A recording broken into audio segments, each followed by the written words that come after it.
A Matter of Sentiment by Saki. It was the eve of the great race, and scarcely a member of Lady Susan's house party has as yet a single bet on.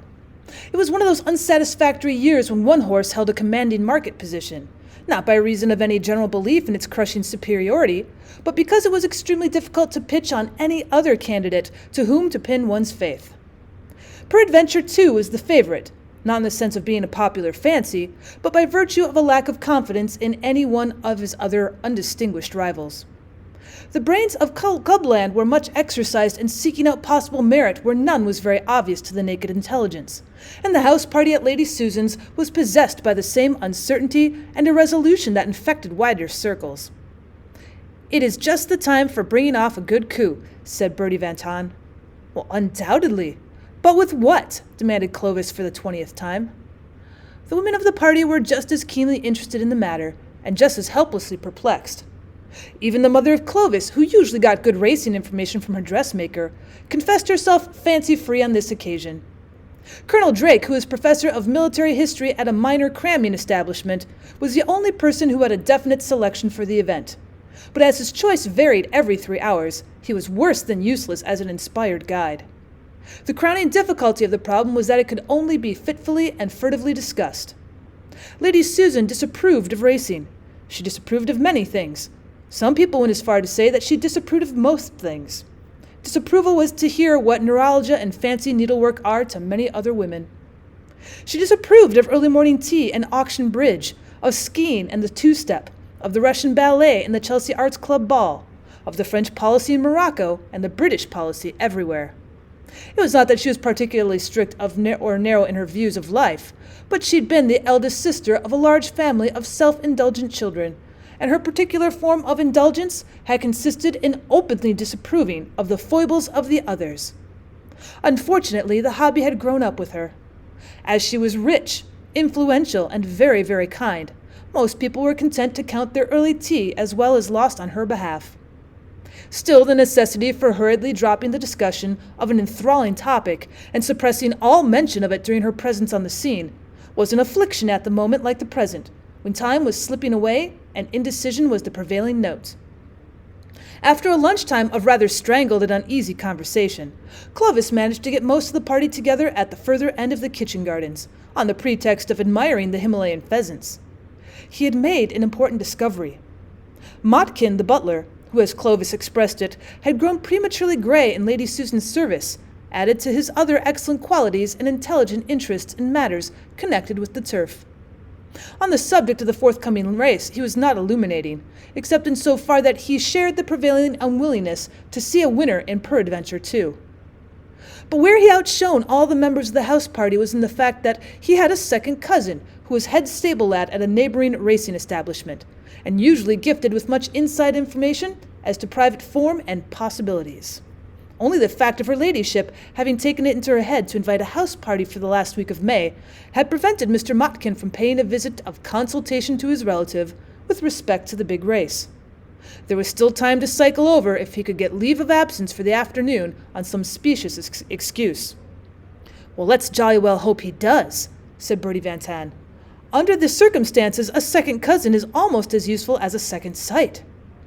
"Well, that stable ought to know something, if knowledge is to be found anywhere," said Mrs. Packletide hopefully. "I expect you'll find he'll echo my fancy for motorboat," said Colonel Drake.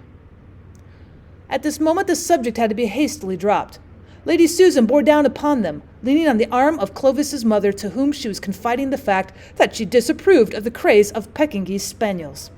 It was the third thing she'd found time to disapprove of since lunch, without counting her silent and permanent disapproval of the way Clovis's mother did her hair.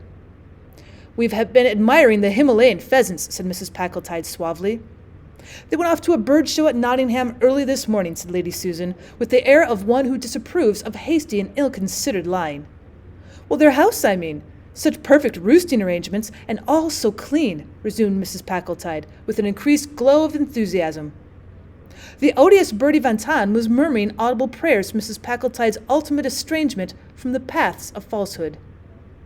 "Well, I hope you don't mind dinner being a quarter of an hour late tonight," said Lady Susan. "Motkin has had an urgent summons to go and see a sick relative this afternoon. He wanted to bicycle there, but I'm sending him in the motor." Well, how very kind of you. Of course, we don't mind dinner being put off. The assurances came with unanimous and hearty sincerity.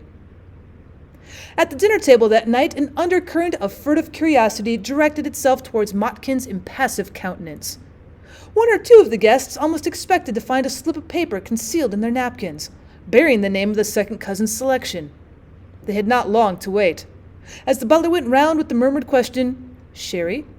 he added in an even lower tone to the cryptic words, "Better not." Mrs. Packletide gave a start of alarm and refused the sherry. There seemed some sinister suggestion in the butler's warning, as though her hostess had suddenly become addicted to the Borgia habit.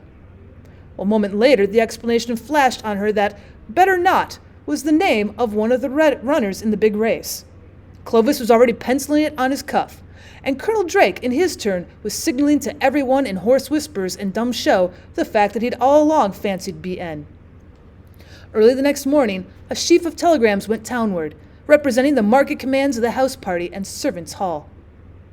It was a wet afternoon, and most of Lady Susan's guests hung about the hall, waiting apparently for the appearance of tea, though it was scarcely yet due. The advent of a telegram quickly quickened everyone into a flutter of expectancy. The page who brought the telegram to Clovis waited with unusual alertness to know if there might be an answer. Clovis read the message and gave an exclamation of annoyance. "Well, no bad news, I hope," said Lady Susan. Everyone else knew that the news was not good. "It's only the result of the Derby," he blurted out. "Sadawa won, an utter outsider." "Sadawa?" claimed Lady Susan. "You don't say so. How remarkable. It's the first time I've ever backed a horse. In fact, I disapprove of horse racing, but just for once in a way I put money on this horse, and it's gone and won."